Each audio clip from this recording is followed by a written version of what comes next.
Welcome back to another Anno 1800 episode, and today we're talking about coffee, perfect stamp and layout for this ultimate production. It's not that hard, it's actually coffee plantation, for the beans, and then we have the coffee roasters, that's all. But it's a super important one. Like in real life, your people are gonna want to drink a lot of coffee, so you need to be able to produce a lot. And that's why, as always, I'm going to show you some basic productions, but also some super advanced ones. And we're gonna look into the best items. If you missed any of the previous episodes, don't hesitate also to check in the video description below for the full playlist. Each episode is covering one or two different productions. We've already covered all of the old world, now we're in the new world. And if you want me to also do the Arctic and Mbesa, do leave a comment below telling me that. So as I said, the first time today is very simple. It is the basic production. The basic production is gonna be just one coffee roaster and two coffee plantations without any tractors or silo or anything like that. And you have a small warehouse in the middle. With this, you will be producing 2 coffee per minute. It's not that much, but it's a good start. And of course, the perfect coffee bean ratio. But very soon, this is not gonna be enough, right? So let's double it with now we have 2 coffee roasters. We've also added, the fire station and the police station. And we have, instead of 2, of course, 4 farms. All this in almost a perfect rectangle, you can see over here, just missing a couple, but very efficient. This is basically super efficient without any trade unions. So that's number 1, and number 2, really just the basic normal productions. Don't hesitate to tell me if you have any questions, but more importantly, let's move into some trade unions, right? And of course, as always, all of those stamps will be available on my Discord community. Let's start with a mixed trade union, meaning in one trade union, we have everything. Right? We have the coffee roasters in the middle, and on the extremity, on the outside, we have the coffee plantations. So with this, you can put a couple of items, and again, we'll talk about items later in the episode, and you can have items to improve everything. Without any items or working condition or thing like this, we're already producing now 32 of coffee. We have 16 roasters inside the trade union, and we're also already producing 47 coffee plantation. With just 7 coffee plantation, and that's because we have added the tractor, barn, and the fertilizer silo. Of course, if you don't have access to this, you will produce a bit less, but you could also put more farms. You won't be able to put more farms inside, the trade union, but you can put them just outside over here, or they can be on this side, etc. Right now, I only have one road. This would be the road that goes to your trade union. This is also the road where you will put your tractor barns, because those tractor barns can be quite far, right? We have, of course, a number of warehouses, police station, fire station, the whole shebang. But yeah, with this, you have a mix of everything. And then we can move into dedicated trade union. We have, first of all, the normal trade union for farms. This doesn't have any tractors or silo, it's just the basic farms, right? We have all of the coffee plantation, then you need to start putting, all of the modules, of course, depending also on the terrain, the space that you have. We're talking about 168 if you don't have any items. So this is quite a lot, but with this, you'll be producing a lot. We have 40 coffee plantation. So without items or anything, it's 40, but of course you can get to more than 100 pretty easily. But if you really want to produce a lot, then you can move into this one, which has also the tractors and the silos. But with this one, even without any items or working condition, we're almost at 200.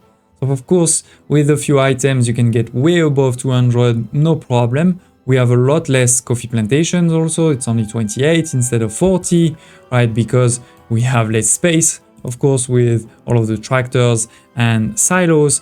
But yeah, this is gonna be working well. This is a great layout. It's a bit different than usual to be able to fit everything. You have a shape that is a bit strange, but yeah, you can see they're all in range. Of course, don't hesitate to tell me in the comments below if you've been able to fit more than 28. I'd love to hear about it. I'd love to see it. In my Discord community, share with everybody. But yeah, this is the max I've ever seen. And then last but not least, you can have a trade union for just your coffee roasters, right? We're gonna look into the item just now, but that could be really important. We have 26 coffee roasters into this one. So again, without anything, we already had more than 50. But with a couple of items, in particular, if we give some electricity, for example, right away, we're gonna move to quite a lot. So as I said, now let's move into items. because this production is really key. You want a high production, and there are some items that can really help you get there. Now for the coffee plantation, this is pretty similar to what I said in the cotton. You probably want to do two things. The first one is get to zero workforce. If you already have tractors, you're already at minus 50%, so then you can add something like the miraculous steel and get to zero workforce, and on top of this also improve your productivity, decrease your maintenance costs. So that's a great one. Then the second thing that you probably want to do is to decrease your number of modules. Again, especially if you have the tractors, that means your number of modules is really high, more than 200. So even just a minus 20% or minus 10% is gonna do wonders. So you have the horticulturalist airman and you have the arborist. I'd love to hear in the comments below if you disagree, but these are my go-to. Now we're gonna talk about the coffee roasters, but stay tuned because at the end I also have a surprise. Yeah, for those coffee roasters, there's actually not that many items, but some of them are really powerful. First of all, as I said earlier, if you don't have a way to give electricity, for example, you're not on Manor where you have the electricity for free, if spoiler alert, you haven't built the dam, you can put Angela, that will provide some electricity, also decrease a bit the workforce. Because remember that the coffee roasters, they use obreros, and actually quite a lot. They use 150 if I'm not mistaken. So yeah, even just 20% of workforce of obreros, that's already pretty nice. But that is not the most important. The most important for me is Marco de la Moca. It's going to improve productivity by 50%. So it's already huge. But more importantly, it's going to give you coffee beans one every 2 cycles. So basically what it means is that it's reducing by 50% the need for coffee beans, right? All of your plantation of coffee, you need only half of them because half of them is gonna be for free. So Marco de la Moca, this is really, really overpowered. You need it. Then over here, you have the coffee sommelier. She's only a rare item, but in my opinion, she's really, really good. The first one is productivity plus 30%. That's definitely something. But then you also have workforce needed minus 50%. And remember, we were also saying this is obreros, right? But no, it is actually changing from obreros to jornaleros. So you move from obreros to jornaleros, and on top of it, you put minus 50%, right? So this is really important for me to not have to use a lot of people. And if we combine it to the extremely loud bell, we actually get to zero workforce. So with this, you can increase the working condition, but again, more importantly, you don't need any obreros to run this production. So that's a pretty good combo, the extremely loud bell and the sommelier with Marco de la Moca, for example, right? You're really good with this already. There is a couple of other items I want to mention. Of course, as always, you can use Ferras, right? Plus 50% productivity, minus 10% workforce. It's a good, especially if you don't have any of the other ones. Another one though that is worth noting is Cecilia. She's going to improve the productivity by 40%. That's pretty high. And she's going to give a chocolate 1 out of 4. I know we haven't looked at chocolate, don't worry, it is coming in one of the next episodes. But that's a pretty good one because one, chocolate is actually harder to make than coffee. And second is you actually need less chocolate than coffee. So with this, you'll be close to it. Talking about chocolate though, I have a last one, which is the quality chocolatier.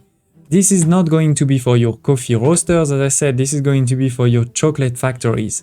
But it is very linked to our production, because with this, we're gonna get a coffee every 3 cycles. So this is producing coffee for you, but on top of this, instead of using the sugar, it's going to use the coffee beans inside the chocolate factory. So basically, you can have an island where you're making a lot of coffee beans to make both the chocolate and the coffee. That's a really interesting one in my opinion. So it is, ladies and gentlemen, 6 perfect layout and stamp for the coffee production and all of the items to go with it. Don't hesitate to tell me in the comments below if you have any questions, thoughts or requests, and I hope to see you next time.